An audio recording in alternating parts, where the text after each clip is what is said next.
Some props now, courtesy of the PointsBet Sportsbook. Will either Daniel Jones or Carson Wentz reach 300 yards passing, Chris? Well, if I'm going to go with one, I'm going to go with Carson Wentz. I am. I don't think it'll be easy. The Giants defense, it's well coached. It really is. And because they don't have to, they're so big up front with some of their big guys, they don't have to add extra people into helping the run game. And then, of course, the Eagles aren't a very good running team in general. They can be tricky that way, but the Eagles, they're just going to keep throwing it. And I don't think the Giants are talented enough in the back end to where if you're going to make me pick one or the other, yeah, I'm picking Carson Wentz and the Philadelphia Eagles. Daniel Jones and the offensive side of the ball for the Giants, there's issues across the board. And really, I just feel like if you kind of stop Darius Slayton, then you're going to be in a good spot playing against the Giants. Do you think either of these guys really is in a spot where the team is thinking, should we look somewhere else for 2021? I think maybe for Jones. I still think the Eagles are so invested in Wentz. They've given him the money. They picked him over Nick Foles. I feel like they need to keep doubling down on Wentz for a few more years to come. I just really wonder about Daniel Jones, especially if there would be a GM change. If there's a GM change, all bets are off for the New York Giants. But I just, we haven't seen the growth and development. I don't know how much of that to put on him versus the circumstance. Right. When you don't have Saquon Barkley, when you don't have a great offensive line, what do we expect from this guy? Exactly right. To me, it's more the circumstance. Is he perfect? No. But, decision maker and thrower, he's really damn good. Yes, still has a little bit of a fumbling thing. That's got to be fixed. There's no doubt about that. But it's better this year than last year.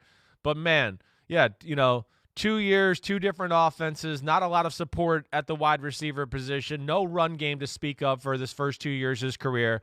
And I think arguably, some of the worst pass protection and stuff that we've seen in football over the last 2 years have been with the New York Giants. So I'm a believer in Daniel Jones still. It's another case here of the team is so bad, you can't really see how good he is.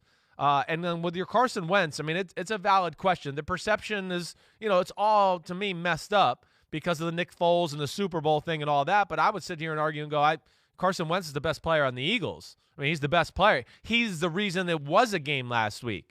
And I know people will say, well, he had a turnover and did things like that. Yeah, well, he's got to do everything. He's got to do it all.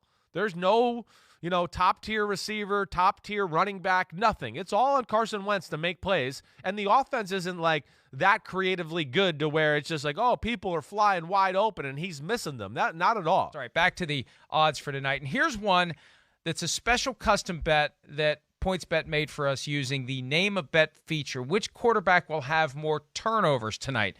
Daniel Jones or Carson Wentz? I'm going to go with Daniel Jones. Both have a little bit of a, turnover issue. Both have a little bit of the, try to do too much at times type of, disease or whatever, for lack of a better phrase there. But I think I will go with Daniel Jones. Again, I think this Eagles defense is pretty damn good. They're pretty good up front.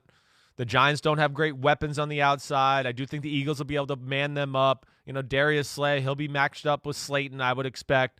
And no run game in the pass pro. I'm going to go with Daniel Jones has more turnovers. Yeah, and look, he's got the history of more turnovers, but I agree with you. Carson Wentz at times tries to do too much. Yep. But maybe this is one of those nights. Coming off of that game against the Ravens, a much better defense than the Giants. Yep. Maybe it's given the Eagles. I know. When you lose a game that you should have won, you fall into that one loss can become two, especially on a short week.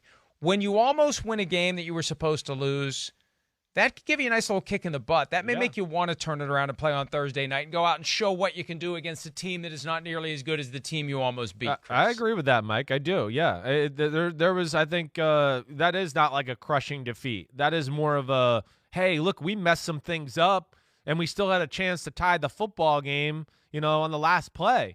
There's a silver lining. I think I kind of say that about the last 2 weeks. They're going to be able to look at it and go, wait, most people say the Steelers and the Ravens are two of the three best teams in football. We were there toe-to-toe with them. So I think those are the things. And then the big thing is for Carson Wentz, he's going to take a big breath tonight and go, man, this Giants defense isn't the Ravens or Steelers. This is easier. And I would imagine, like we've seen from him the last few years and night games against the Giants, he's going to have some highlight-type plays. 2 years ago, it was a Thursday night game in New York. Last year, he had that amazing comeback, right, in Philly. We thought Eli was going to get one more win. They went into the, I think, 17-0 at halftime, something like that. He brought him back. I think you'll see some special plays from Wentz tonight. And this is one of the basic realities of life in the NFL right now, is we see a proliferation of competent quarterbacks, and there are plenty of great quarterbacks out there. Somebody's got to lose games every week. Yeah, that's right. In a week with no buys, you're going to have 16 winners and 16 losers.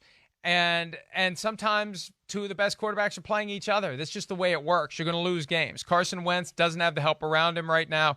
Guys are injured. He's going to lose some games. That doesn't mean he's not a franchise quarterback. All right, more rushing yards tonight. Devontae Freeman, who a lot of people think could maybe step up and fill this void now that Saquon Barkley's been out for several weeks, or Boston Scott. I'm going to go Boston Scott. Neither team is a great running team, but the Eagles are clearly the better running team compared to the Giants. I mean, Devontae Freeman has been a nice little addition. He's had some moments, but the one thing, the Eagles seem to pop a run every week where it's average, and then it's, a big one. And then, of course, there's the other thing that's hard with defending the Eagles is Carson Wentz. He'll keep the ball and do that stuff, too, that gives him a little advantage there. I'm just going to have more faith in the Doug Peterson run game and O-line compared to the Giants, and I'll go with Boston Scott. I'll agree with you there. Let's move on to more receiving yards. Darius Slayton of the Giants or Travis Fulgham of the Eagles, a guy who's really come on. And I know Tony Dungy is a big fan of his. He always seems to flash whenever Tony gives him some praise, and he's been flashing a lot lately. This will be close. Darius Slayton is some player. He really is. And he is he's a mismatch nightmare kind of. He's not the kind of guy you can feel comfortable about one-on-one coverage. And, man, the Eagles have been, they know how to feed people. And they've been getting the ball to Travis Fulgham. Just the way the Eagles feature people like that, with whether some weeks it's Ertz or whatever else, I'm going to go with Travis Fulgham because I just think he's earned the trust of Doug Peterson and Wentz. I don't feel as confident about this one because I do think there might be, it's man-to-man bump and run on Darius Slayton, and Daniel Jones hits a few big passes to him. But I guess I'm going to go with Travis Fulgham. I am. So last prop bet, more touchdowns tonight, the Giants or the Eagles? Well, I mean, I'm picking the Eagles to win the game. I'm just, the cat's out of the bag there, and I'm going to pick the Eagles. The Broncos won with no touchdowns. Oh, you're right. Well, I'm still going to go with more touchdowns from the Eagles. I am. Yeah, Are you? I am too. Okay. Yeah, I am. And I'm getting really gun shy about our picks because I always go with my gut. I don't know that my gut is doing me any favors this year, though.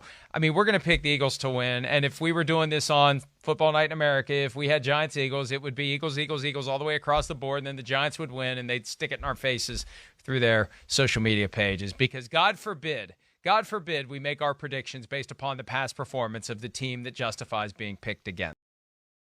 Hi, I'm Mike Tirico, and thanks for watching. Make sure to hit subscribe for the latest news and highlights from NBC Sports.